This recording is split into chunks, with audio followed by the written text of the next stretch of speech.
last moments always feel different. As if time suddenly becomes aware of itself. Every second lingers a little longer.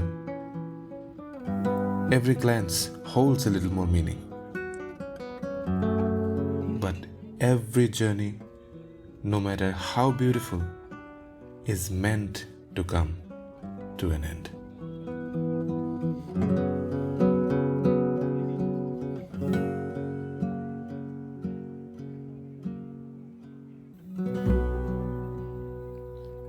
And now, that moment had arrived, and it was time to begin preparing for our goodbyes. This was going to be the last day in this beautiful place before we headed back home.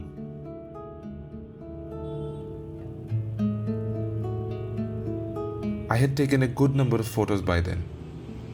Check out the previous videos in this series, including some must-have ones that are specific to Darjeeling itself, like the clock tower, the mall road, the pine trees, and the mountain peaks. But I think I missed one of the most iconic scenes that people most associate with this place. Can you guess what it is? And to capture it better, I decided to go to Batasia Loop, which, after asking around, I found out that it was just within walking distance from our stay. Previous day's hike to Lamhatta had already taken a toll on us, and now even a few meters of walking felt more difficult than usual. I think it was meant to be, the way everything fell perfectly into place. We stayed at a locality which was called Bokshijara. Our room not only offered a clear view of Kanchenjunga, but we could also watch the train pass right in front of our window a couple of times a day. I couldn't resist trying to get down and capture it on camera every time. But the kind of image I had in mind wasn't possible on such narrow lane, so I figured it was better to save the last few shots for Batasia Loop. We also had to stay alert for both vehicles and the train, as there wasn't any sidewalk or footpath to walk on safely. With the winding train tracks, the vehicles were steering unpredictably. But the views kept our spirits up, and we finally reached the entrance to Batasia Loop.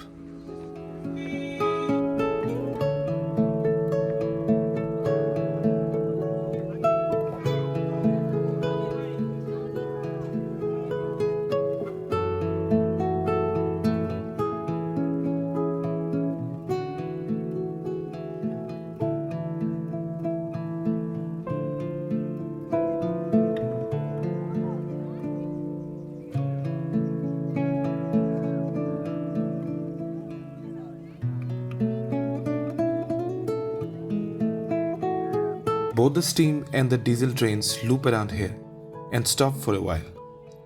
So if I wanted the best chance to photograph the steam engine train, this was the ideal spot. But there were a few more problems that could ruin those chances. One, it's usually too crowded, and two, I didn't know the exact timings of the trains. The place is quite high up, providing a unique vantage point from which the entire valley is visible.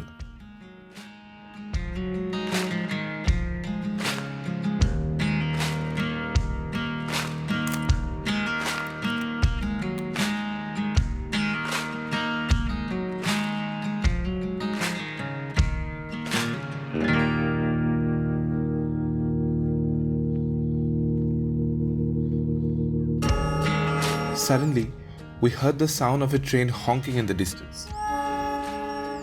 And everyone rushed to get into position.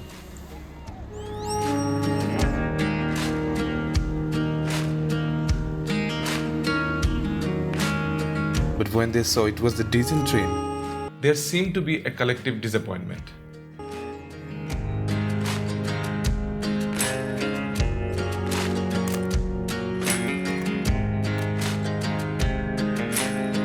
It was quite windy and chilly that day, and we were gradually becoming very impatient waiting for the steam engine train.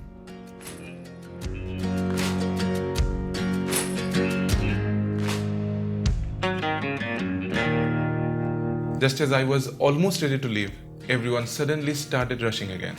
It was finally what we had all been waiting for.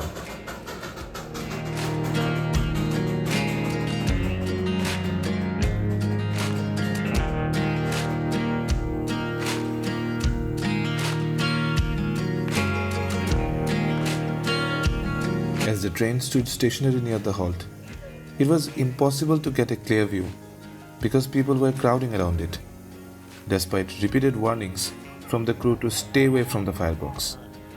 The steam from the chimney also contained coal particles, which were falling onto the nearby crowd, which was quite dangerous.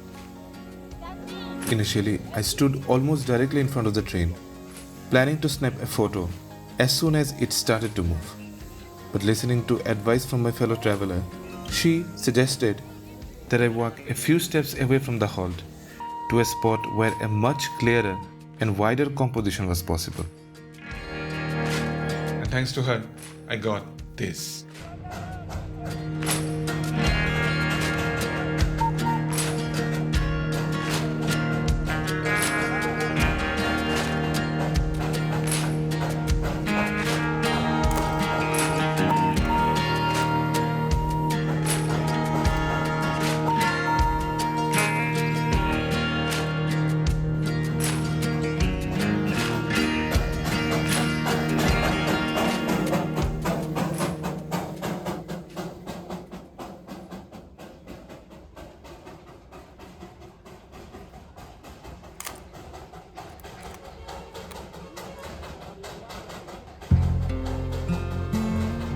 That felt like the moment the story came together.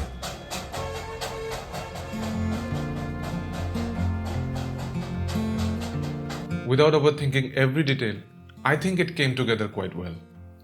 In my mind, I wanted to capture the essence of Darjeeling, and that couldn't be done without including one of the most unique identifiers of this location.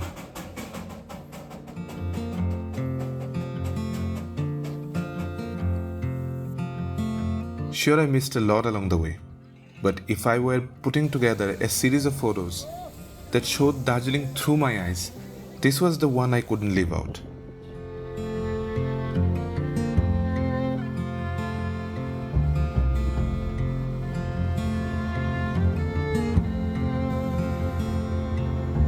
And who's gonna teach me how to listen?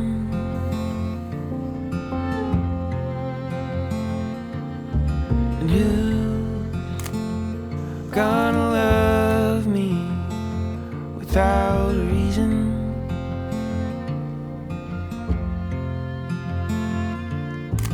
Will you always?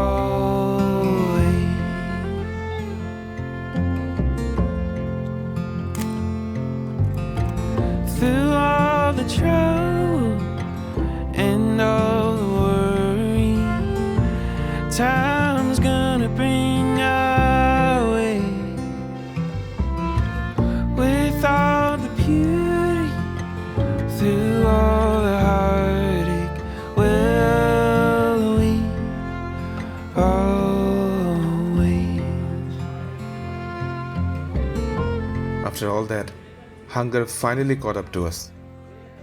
So we stopped at a local shop for some thukpa, which was properly spicy, well seasoned, and authentically Himalayan. Much better than what we had at Kunga.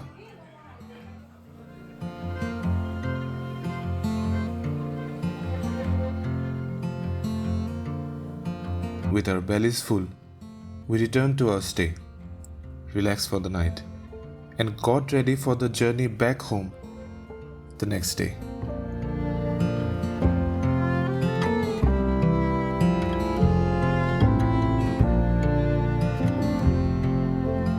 After a quiet night at our stay, we packed our bags and set off, taking one last farewell of the mountains as we began our journey home. As we made our way back, watching the landscape pass by and the mountains slowly fading behind us, I realized something deeper. I used to think travel was about getting away, escaping noise, responsibility, routine. But in that moment, I understood that we don't travel to escape life. We travel to meet a version of ourselves we had forgotten. And sometimes, if we are lucky, we are able to bring that version home.